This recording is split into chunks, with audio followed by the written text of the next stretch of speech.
She called her daughter at 7 in the evening to talk about dinner plans. She mentioned she'd felt exhausted all day, unusually tired, the kind of tired that didn't lift after sitting down. Her jaw ached a little. She thought she'd slept on it wrong. Her stomach felt off, a low nausea she couldn't explain. She assumed it was something she ate. She went to bed at 10. Her daughter found her the next morning. The autopsy confirmed a massive cardiac event.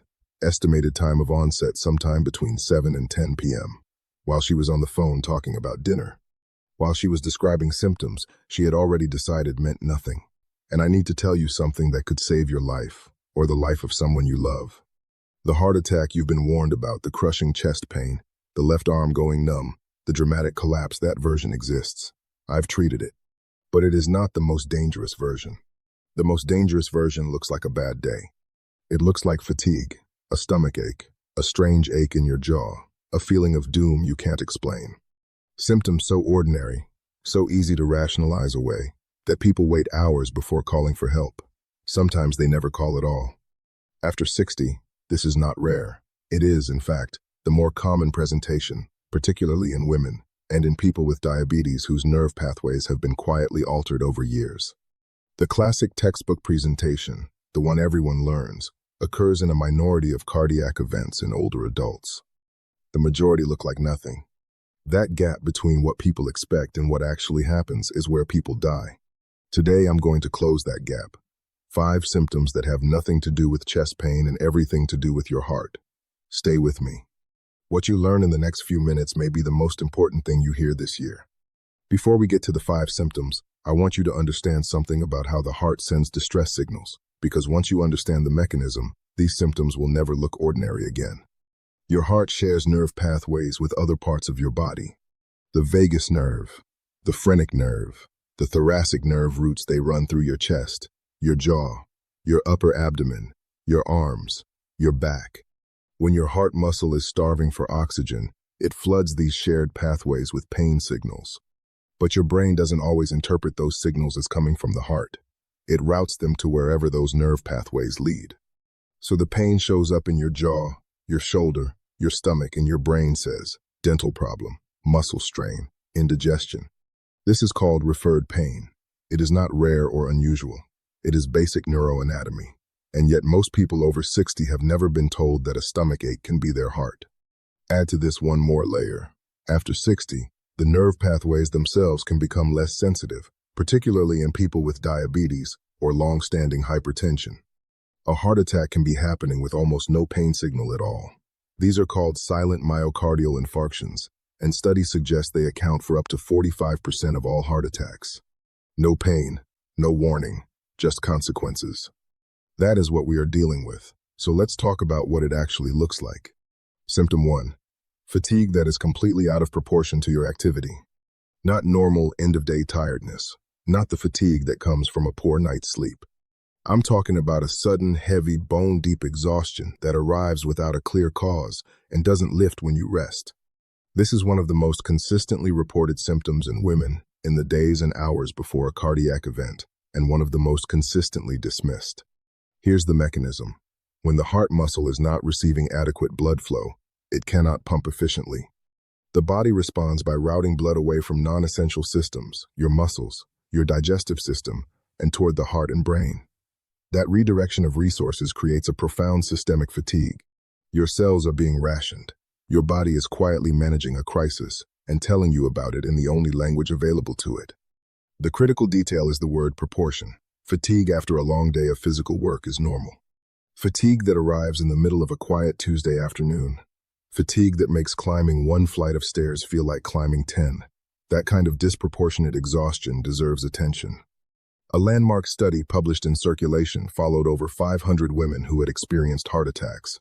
70% reported unusual fatigue as a prominent symptom in the weeks before their event. Not chest pain fatigue. And in nearly every case, they had attributed it to stress, aging, or not sleeping well enough. When fatigue arrives without explanation and does not respond to rest, your heart belongs in the differential diagnosis. Symptom 2. Nausea, indigestion, or upper abdominal discomfort. I want to tell you about a patient I'll call Raymond. 6'8" years old, retired postal worker, generally healthy. He came into the emergency room convinced he had food poisoning. Nausea since morning. A heavy, uncomfortable feeling in his upper abdomen. No chest pain, no arm pain. His wife had almost talked him out of coming in at all. They'd both eaten the same dinner, and she felt fine. Raymond was having a heart attack. The inferior wall of the heart sits directly above the diaphragm, which shares nerve territory with the upper digestive system. When the inferior wall is ischemic, starved of oxygen, the pain signals travel down through those shared pathways and register in the stomach. The brain says indigestion. The heart says emergency. This misinterpretation is so common it has been studied extensively. Research from the American Journal of Emergency Medicine found that a significant proportion of patients with confirmed myocardial infarction presented primarily with gastrointestinal symptoms and no chest pain. And the delay in treatment for those patients was substantially longer because everyone, including the patients, assumed it was a stomach problem. The distinguishing question to ask yourself is this: is this nausea accompanied by any other unusual feeling, sweating, unusual fatigue, a sense that something is simply wrong even if you can't name it? Cardiac nausea rarely arrives alone. It tends to come with company. Raymond survived. He spent 4 days in the cardiac care unit. When I spoke to him before his discharge, he said the same thing I hear constantly. I thought it was just something I ate. Symptom 3. Pain or discomfort in the jaw, neck, or upper back.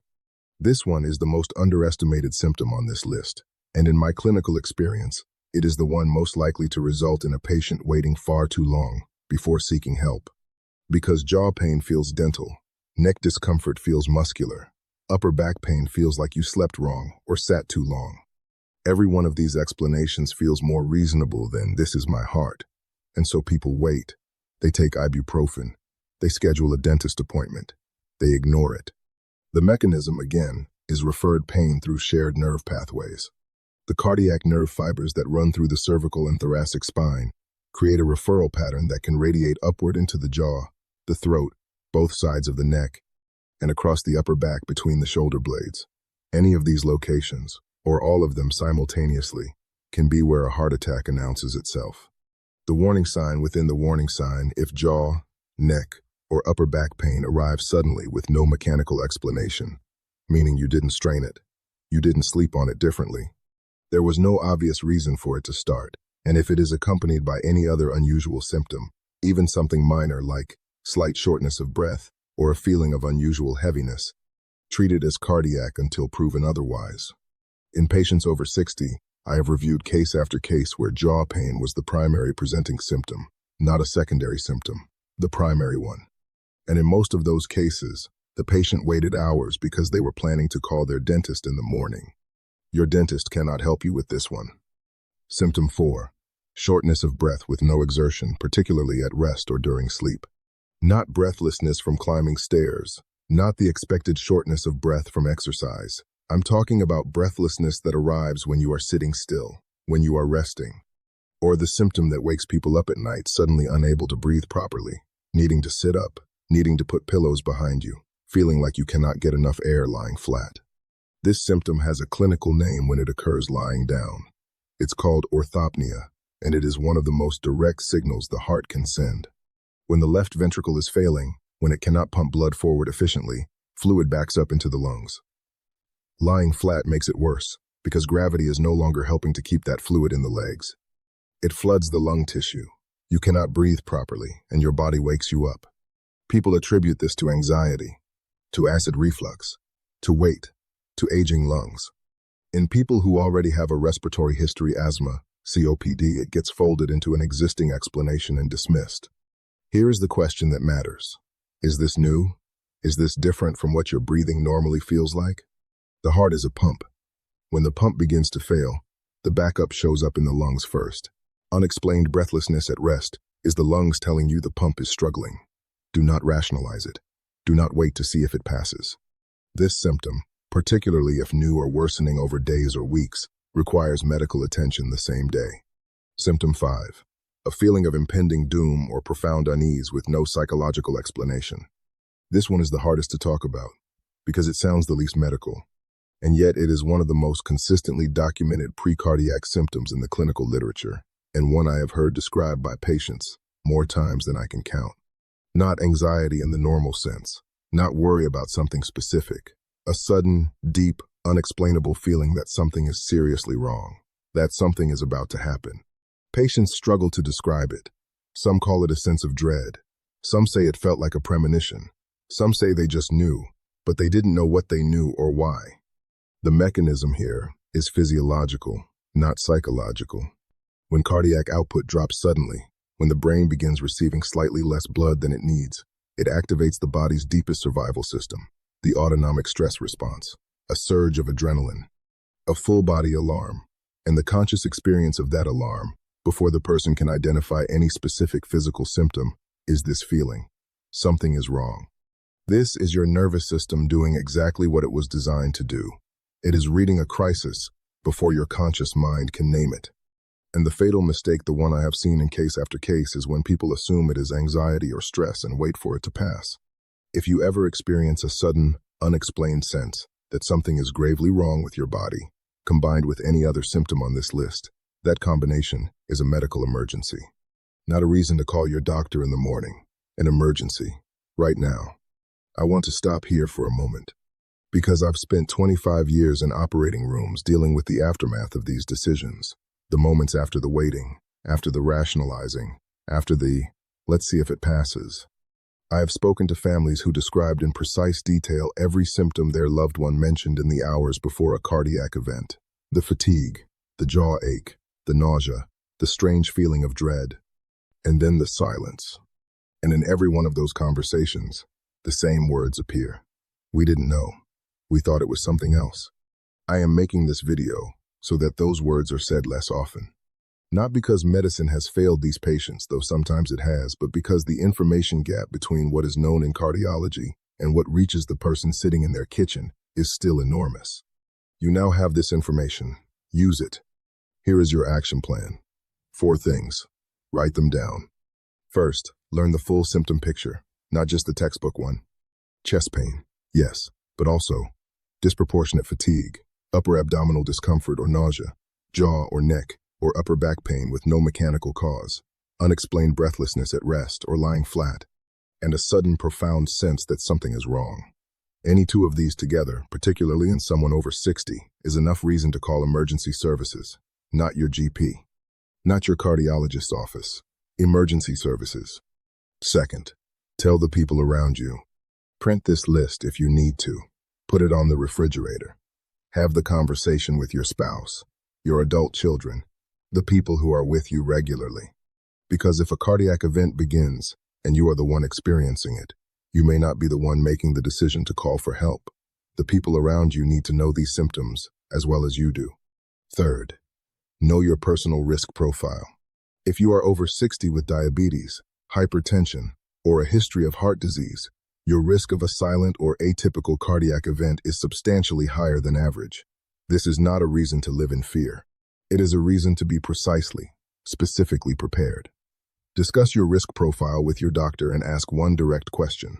Given my history, what symptoms should I treat as a cardiac emergency?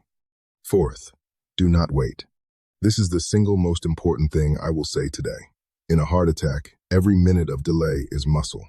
The heart muscle that is starving for oxygen is dying while you deliberate. The window during which a blocked artery can be opened with minimal long-term damage is narrow, typically under 90 minutes from onset.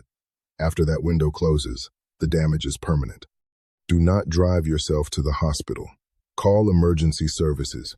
Chew a regular aspirin if you have one and you are not allergic. Unlock your front door. Sit down and stay on the line. That sequence, followed immediately, changes outcomes in ways that nothing I can do on a surgical table can fully replicate. Let me bring this together. 5 symptoms that have nothing to do with chest pain, but everything to do with your heart. Disproportionate fatigue, particularly in women, particularly in the days leading up to an event. Nausea or upper abdominal discomfort, the heart and the stomach share nerve pathways, and your brain will choose the wrong explanation if you let it. Jaw, neck, or upper back pain with no mechanical cause, referred pain through shared cardiac nerve pathways. Not a dental problem, not a muscle problem. Unexplained breathlessness at rest or when lying flat, the pump is struggling and the lungs are the first to show it. A profound, Sudden sense of impending doom, your autonomic nervous system reading a crisis before your conscious mind can name it.